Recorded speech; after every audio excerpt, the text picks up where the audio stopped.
Gentiles Grafted In. Yeshayahu, or Isaiah 57:6. Also, the sons of a foreigner who join themselves to Yahuwah, to serve him and to love the name of Yahuwah, to be his servant, all who guard the Sabbath and not profane it and hold fast to my covenant. Them I shall bring to my set-apart mountain, and let them rejoice in my house of prayer. Their burnt offerings and their slaughterings are accepted on my altar, for my house is called a house of prayer for all the people. This passage not only refers to Yasharal, but also the Gentiles who are grafted in, as it states, join themselves to Yahuwah. Yohanan, or John 4:22 and 23. You worship what you do not know. We worship what we know, because the deliverance is of the Yahudim. But the hour is coming, and now is when the true worshippers shall worship the Father in spirit and truth, for the Father also does seek such to worship him. Here we have Yahusha speaking to a Shamarite woman. When you look this word up, you get Samaritan. When you go further, this is referring to the northern tribes of Yasharal. After the split of the northern and southern kingdoms, the northern tribes were led into idolatry, and although the southern tribes are not exempt of this, it was more so prominent in the northern tribes. So when Yahusha says to this woman, you worship what you do not know, while we worship what we know, being Yahuwah, and that the Yahudim is deliverance, that is, those who were steadfast to the truth and the traditions as lawgivers. This is also mentioned in Genesis or Bereshith 49:10.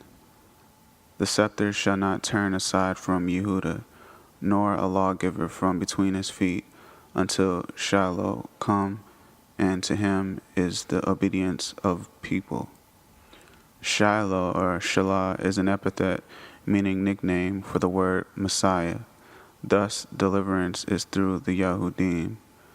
Mashiach was a Yasharalite, and through his people, servants, priests, and taught ones, others also can be taught and brought into the truth or grafted in. Now, not negating the priesthood of Louis, in the beginning, we were supposed to be a set-apart people. Yahuwah chose us out of all the families of the earth to be a holy nation of priests, preaching, teaching, and saving in the name of Yahuwah. Our job was to bring the rest of the sons of Adam into the truth. So where does that leave us as to whom Yahusha was sent? Mattatyahu or Matthew 15:24. And he answering said, I was not sent except to the lost sheep of the house of Yasharal. It's important to understand that the first fruit would be Yasharal. It's important for them to know the truth and who they are in order for the Gentiles to learn the truth also. I know that there are some out there that come off as preaching hate, but if you are learned, you know that Yahuwah tells us not to hate a Mizrite, for we are foreigners in his land, and do not hate an Edomite, for he is your brother. In my own words, this does not mean be ignorant who our oppressors are, but at the same time do not hate them. We must never turn away a righteous Gentile who truly has faith and wants to know the truth. The Gentile nations are in darkness, but we have been called to be a light unto them. One of the misconceptions today is that Yasharal has been replaced by the Gentiles, or some may say the church, but this is not true. Romans 11:1-4. I say then, has Elohim rejected a Yasharalite of the seed of Abraham of the tribe of Benjamin? Elohim has not rejected his people whom he knew beforehand. Or do you not know what the scripture says of Eliyahu, how he pled with Elohim against Yasharal, saying, Yahuwah, they have killed your prophets and overthrown your altars, and I alone am left, and they seek my life. But what does the answer of Elohim say to him? I have left for myself 7,000 men who have not bowed the knee. In this chapter, Shaul, or Paul, was letting the Gentiles know that Yahuwah has not cast away his people. Yirmiyahu, or Jeremiah 35:36. Thus said Yahuwah, who gives the sun for a light by day, and the laws of the moon and the stars for a light by night, who stirs up the sea and its waves roar. Yahuwah of hosts is his name. If these laws vanish from before me, declares Yahuwah, then the seed of Yasharal shall also cease from being a nation before me forever. Yahuwah said that if the sun and moon no longer shines in the sky, Yasharal would be cast away. But as it stands, these things are still here today, and the same goes for Yahuwah's people, whom he has not cast away. In Acts chapter 10, Cornelius, a Gentile man, was faithful and feared Yahuwah, was giving alms and prayer, and then an angel appeared to him, saying his prayers had been heard, and then gives him instructions to go to Simon, or Peter, a Yasharalite. Cornelius feared, prayed, and believed in Yahuwah, but he had to go to Peter, the Yasharalite, in order to be taught the word of Yahuwah. It is our job as Yasharalites to teach the world of Yahuwah. So, what about salvation? Both Yasharalite and Gentile can receive salvation, but Yasharalites have to come to know the truth first. Then the Gentiles have to go through the process of being brought in by a Yasharalite. They would have to accept the fact that we are Yahuwah's chosen people, but the vast majority of the world rejects this truth. Yohanan, or John 10:1. Truly, truly, I say to you, who does not enter through the door into the shepherd's fold, but climbs up by another way, that one is a thief and a robber.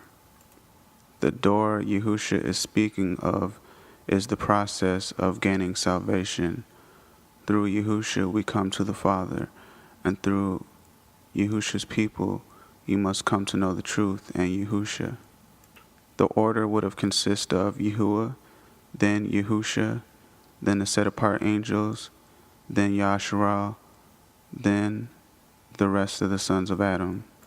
This is not to set a limitation on your learning if you are Gentile. However, to grasp a full understanding of Yahuwah and Yahusha, you need to learn from a Yasharalite learned in Yahuwah's truth, and not just anyone.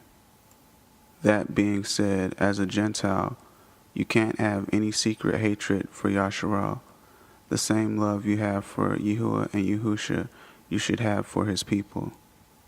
So where's the part about being grafted into Yasharal? Romans 11:16-20. Now if the first fruit is set apart, the lump is also, and if the root is set apart, so are the branches. And if some of the branches were broken off, and you being a wild olive tree, have been grafted in among them, and come to share the root and fatness of the olive tree, do not boast against the branches. And if you boast, remember, you do not bear the root, but the root bears you. You shall say then, the branches were broken off, that I might be grafted in. Good. By unbelief they were broken off, and you stand by belief. Do not be ignorant, but fear. For if Elohim did not spare the natural branches, he might not spare you either. The wild olive being Gentiles grafted in, the natural branches being natural-born Yasharalites. There are some who are Yasharalites who might not know or don't believe in the Creator, and by this cause, those wild olives, the Gentiles, who do have faith and belief can be grafted in. But don't think of being boastful, but rather humble yourself, because if Yahuwah had not spared some of the natural branches, he might not have spared you either. Remember how much more if the unbelief of the natural branches turn to believe, and how much more will a natural branch be grafted back into its natural tree? Remember, it said because of their unbelief they were broken off. To my Yasharalite brothers, you must never turn away a Gentile who is seeking the truth, one whose heart and mind is pure and open, even though we must seek out the remnant of our people. There may be Gentiles whom Yahuwah will awaken in the process and send to you to be taught, just as he did with Cornelius. You must teach them. This is your job. This is your reason for being chosen. But remember, we can't teach anyone anything if we don't even know who we are. For this reason, Yasharal will be awoken first, then the Gentiles. Thanks to those watching this video. All praise and glory to Abba Yahuwah and to Yahushua HaMashiach. To you and yours, Shabbat Shalom.